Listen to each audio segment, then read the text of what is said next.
Guitar players learn chords in big old blobs. They're big. There's a lot of notes, which is great because they have a lot of punch to them. But when you're playing with other guitar players, or a keyboard player or a horn section, sometimes it's better to pare that stuff down so you don't sort of take up so much harmonic space. The very first step there is triads, 3-note chords that have a root, a third, and a fifth, because they're the smallest chord that outlines whether it's major or minor. But using dyads, you can get even smaller still with even more flexibility. Hey, welcome back to the channel. My name's Chris. Today I'm going to introduce you to dyads. You may already know about dyads, what they are, how to use them, but I just want to take some time to sort of explain how they function and what they actually are. In general, dyads are just 2 notes played at the same time.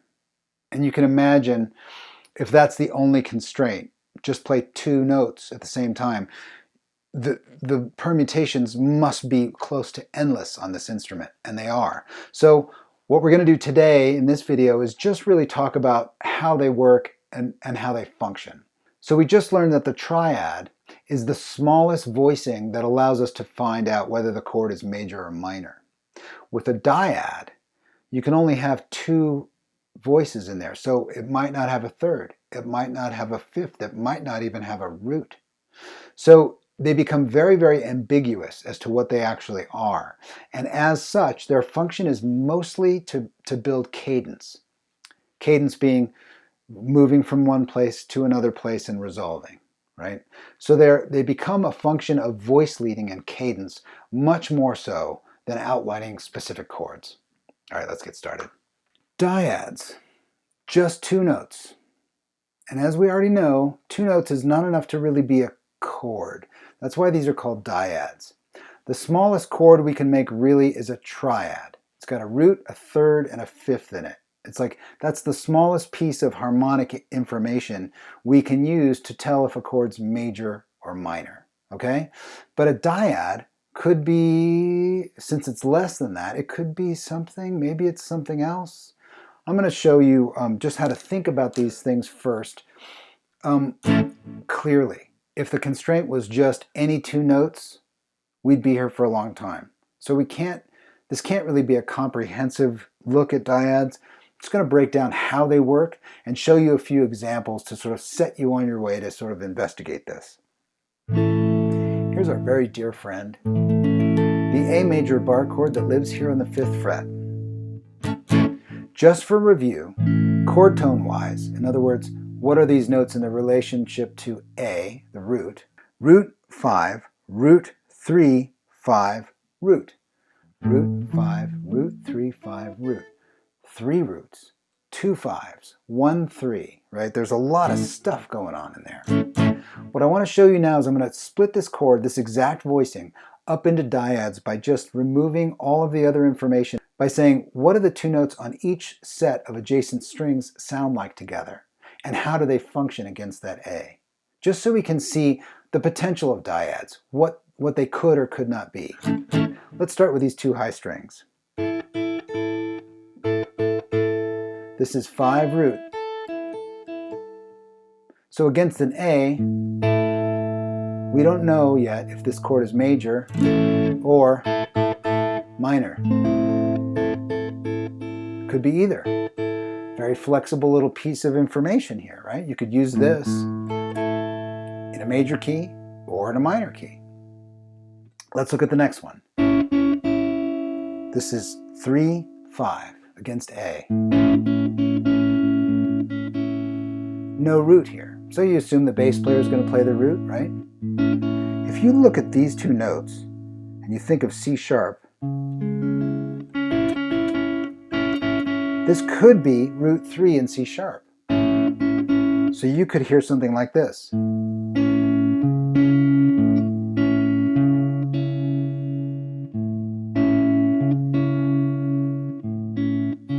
Here it's A major. Hear the same 2 notes, C sharp minor. Pretty flexible. Next one is root 3. Definitely definitely sounding like a major chord because we've got that third in there. No fifth. Root 3, and the root, maybe the bass player is playing the root, which means somebody could do this.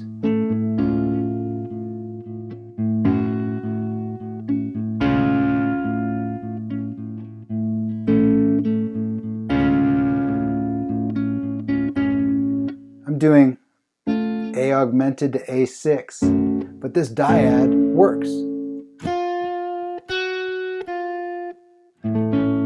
Interesting. There's enough room in this voicing for other stuff to go on. Next one is this, 5 root, which is really an echo of this. 5 root, 5 root, so same thing here, could be major, could be minor, we don't know yet. And then the last dyad is root 5. That's sort of our power chord thing.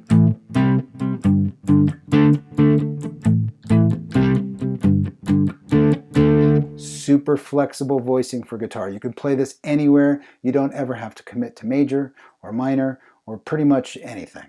That's why that voicing is so, this dyad is so well used for guitar players, especially for rock, heavy metal bands.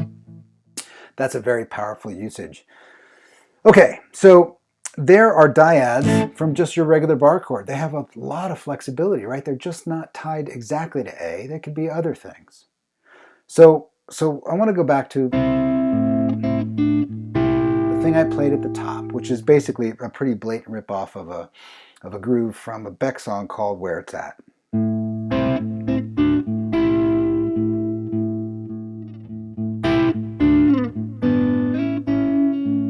right, that's how it goes.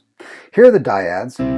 5th fret, this is G and B string, to 7th fret. And then 9th and 8th on G and B. Then back down. And then the last two are 3 and 4 on G and B, up a half step to 5 and 6. So that whole thing looks like this.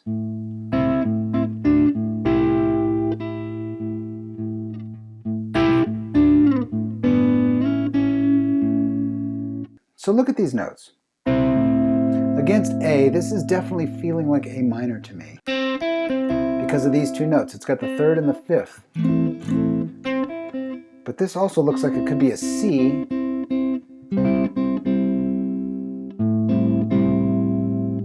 And then this next one, well, that could be a D chord, right? So far I've got this.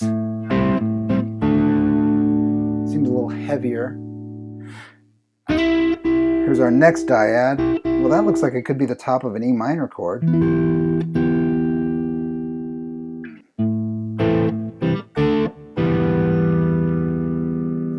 Well, that's a little too heavy.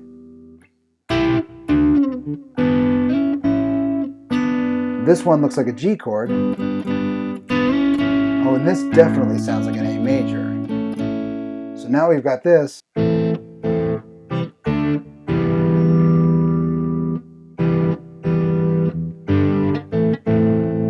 That sounds way too heavy. There's way too much going on there. Listen to these dyads again in relation. They're so clean, right?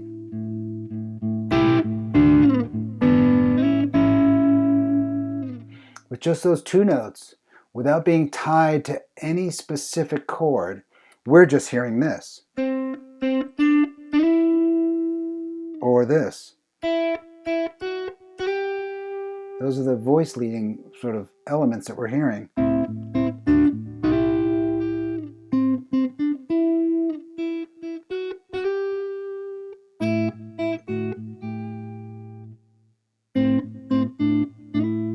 Really, really pretty, right? We're stripping away enough harmonic information to be ambiguous and very, very flexible. Okay, here's another one. You've heard this a million times. I have too. I don't even know where it's from.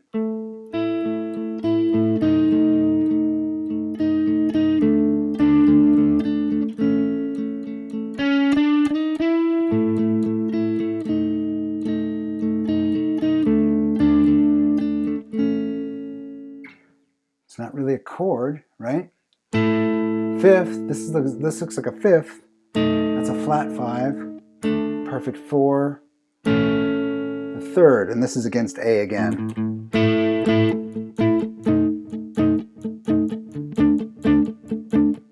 So not really chords. This isn't a chord progression, right? We're just hearing this harmonic cadence.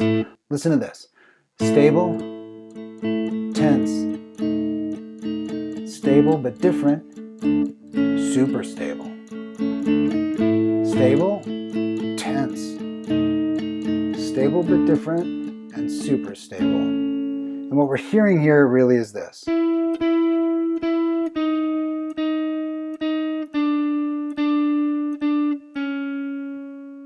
Right? It's not a chord progression, it's just some really cool relationship that we're controlling and moving through time. It's very, very cool.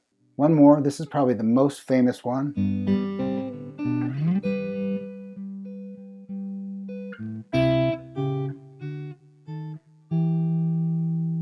Isn't that nice? So pretty.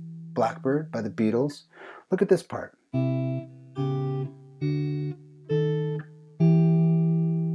You think to yourself, well, that's 5 different chords going by. 1, 2, 3, 4, 5. But it's not. If you tear this apart, what you're hearing is this. And this.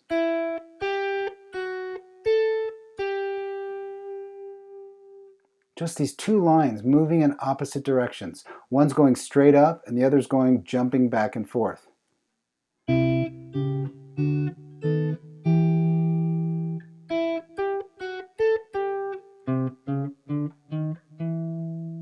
Isn't that cool? Here are dyads taking the place of real thick harmonic information, right? Monolithic information that's bashing around. And we're just stripping it all away and just saying, here's an interesting relationship. And we're making sort of a very, very unique cadence or, harmonic voice leading structure out of them. Anyway, there are some examples. Okay, so there they are, dyads. Just 2 notes, any 2 notes apparently. And you choose them to sort of like create some harmonic tension and release it, right? So they're very much a vehicle for voice leading, much more so than defining a specific harmony, right? A specific chord. If you listen to Foreigner,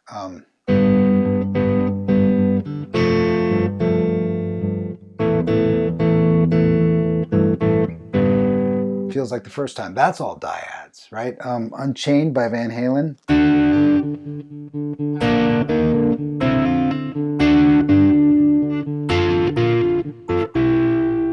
That's all dyads too. Guitar players use this a lot to create parts that are voice leading parts.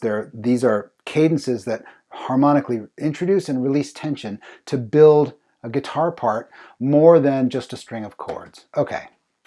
I've tabbed all this stuff out. That's on Patreon. That's in the link in the description below. If you'd like the tabs, please head over there. Any support over there is greatly appreciated.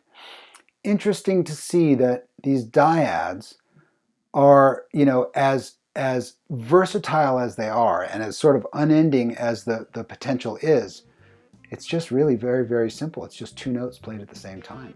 So I strongly recommend, grabbing 2 notes and playing them at the same time and moving them both around or moving one of them or both of them in opposite directions. Give it some time and take some real focus to experiment with how these sound and how far you can take them. I hope it's helpful. Dyads are incredibly useful and I hope this helps get you started. Okay, see you next time.